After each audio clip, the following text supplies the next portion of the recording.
so we finally got the update that we've all been waiting for when it comes to Baltimore Ravens first round draft pick, Nate Wiggins. And I know y'all want to hear about it. I'm ready to talk about it. So we could jump straight into it. Make sure you subscribe to the channel, turn your notifications on, and leave a like on the video. Click that thumbs up button because it helps out. It goes such a long way. So yesterday, Jeff Zrebiec, he said the following. He said, the Ravens are confident that rookie Nate Wiggins, who hurt his shoulder Friday night, avoided a really significant injury. Wiggins could miss some practice time, but Ravens are still optimistic for week 1. So when he said that, I'm like, all right, that's cool, but that's not official yet. It's letting us know that we got some hope and that things should be good, but it was not anything official yet because he still had to get an MRI. Then early this morning, Jameson Hensley said this. He said, the Ravens first-round pick Nate Wiggins' shoulder injury is not considered serious, per source.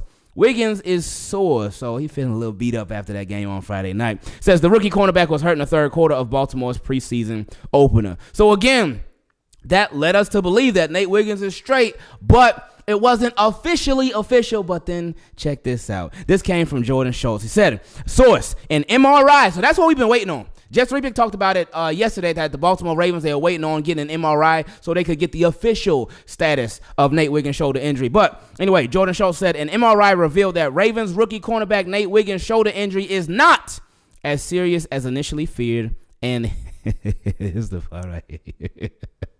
And he should be ready to play week 1. Oh, my goodness. That just feels so good to read, man. Because that man is a stud, man. That boy can play some football, man. And again, I get it wasn't against the vet, but that boy can play some football. He's ready, man. He is ready. It says Wiggins, the first rounder out of Clemson, was excellent in his NFL debut Friday night, making a number of impressive plays. And yes, he certainly was. We loved everything about Nate Wiggins, what we saw from him on Friday night. But this is nice to have this clarity when it comes to his injury. And we got even more clarity because Ian Rappaport, he confirmed it as well. He said Ravens first-round cornerback Nate Wiggins suffered a minor shoulder sprain in their game this week. Sources say the impressive rookie should not miss regular season time. He's considered day-to-day. So that is amazing. That is such a beautiful thing to hear, especially because a lot of we were worried. We were worried because, again, when there's that unknown, because I remember watching it. I remember, like, I was still frustrated at Harbaugh. Like, why is he still out there in the third quarter? Like, it just made no sense to me, but not necessarily water under the bridge because we still got 2 preseason games left, and I don't want to see him do that to somebody else, but it is what it is. But after that first drive, like, Nate Wiggins, he shouldn't have been out there to me. Whether you agree or disagree, that's just my opinion. I don't think he should have been out there. But I remember just watching the injury and thinking, well, it doesn't look serious. It doesn't look too bad.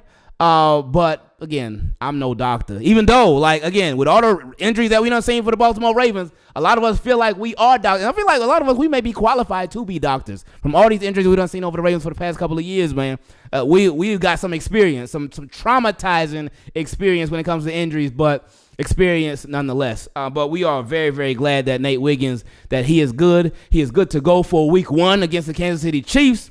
But unfortunately for them, they may be without one of their key playmakers that Baltimore Ravens are really familiar with. And yeah, speaking of that week 1 game against the Kansas City Chiefs, I was really looking forward to going against Patrick Mahomes, him seeing how they involved Xavier Worthy, but more so Hollywood Brown, how he was going to get active with Patrick Mahomes as his quarterback.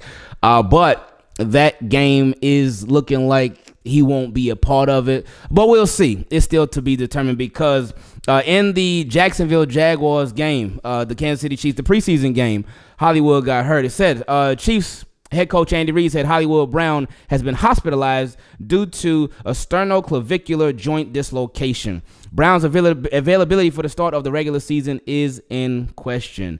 And my guy Javo, he said, what are your thoughts on Hollywood Brown's injury? Well, Stephanie Bell from ESPN, she broke it down like this. She said, sternoclavicular joint, where the sternum or chest meets the clavicle or collarbone. So I believe that's like right here. Doctors, let me know if I'm right or wrong, because I know a lot of y'all in the healthcare field, y'all know a lot more than me. But anyway, it says dislocation can be very dangerous, especially if displaces posteriorly towards critical blood vessels. As a result, has to be reduced or repositioned properly in the hospital with proper visualization. Then the time required for ligaments to heal, render joints stable again, typically takes multiple weeks. This is one of those injuries where proper medical assessment is immediately is essential.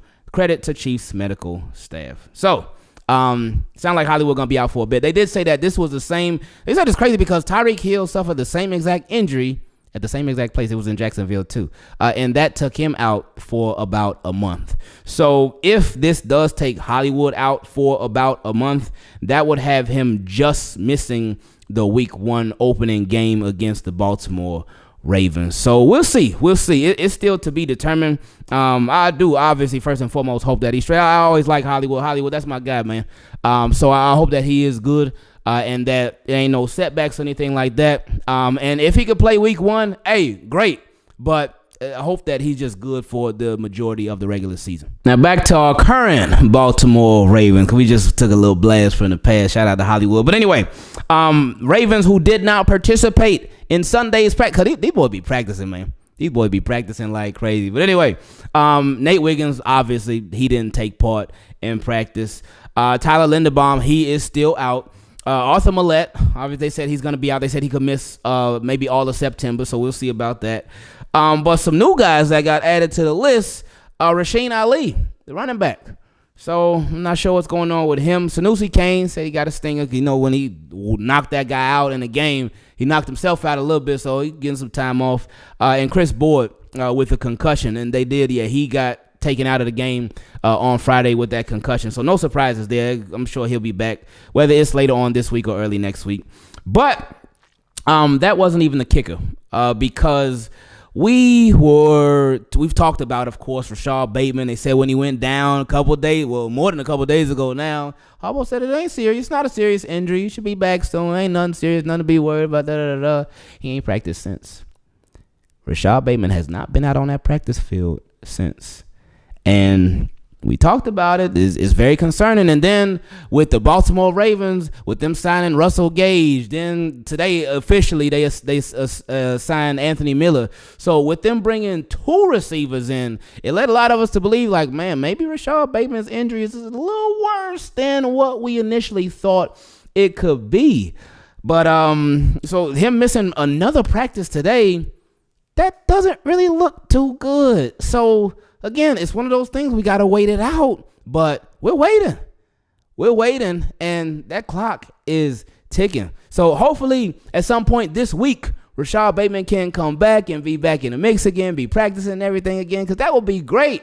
But time is ticking. Now, while we talked about some people that missed practice today, let's talk about somebody who ended up sneaking back on the field. And I guess he was like, man, Nate Wiggins is out. Arthur Millette is out. You know what?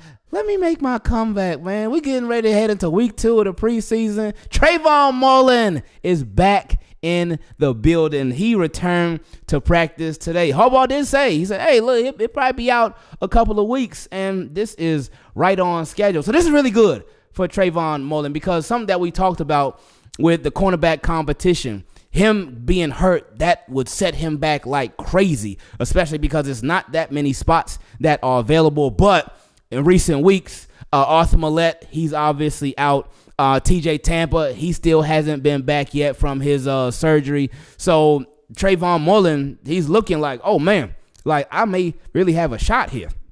So we'll see what happens with him, but it's a beautiful thing that he is back in the mix. So with him practicing this early on Sunday, the game is on Saturday at 12, I believe. This should put him right on track to get his first preseason action. So this next question came from my guy, Davin, and he said, how do you feel about hearing this from an NFL player? And it was a YouTube short, Sean Merriman talking about how the NFL is a business first. And in that YouTube short, he talked about how he was in practice and he was going against LT. and he knocked LT down. He tomahawked him, knocked him down, tackled him, stood over and was celebrating. It was like, yeah, but then the coaching staff was like, oh, hold up, what are you doing? And a lot of people were looking around at him like, oh, what are you doing? So he said the coaching staff called him to the locker room, and then they talked, or called him to their office, and they talked to him and said, hey, like, you can't do that. Like, this guy is a guy that feeds our families. And he said that's when he realized that the NFL is a business first. So he's asking me what I think about that clip. And it ain't no surprise, because LT was one of the best players on the Chargers. You would hate and I know you in practice and everything, and it's tackle, the pads are on, so you got to hit, but you would hate for something to happen to him, one of the best players on the team, and going against his own guys. You would hate that. So you got to protect your best players. So I get it. It is a business, of course. And like Sean Marion talked about, LT, I'm tripping, LaDainius Tomlinson, he did feed because he was that guy for the Chargers. He was that guy. He was that guy for running the ball. He was that guy for catching the ball. He was a do-everything type of running back for them. He was a playmaker for sure. So you got to protect your biggest, most valuable assets on the team.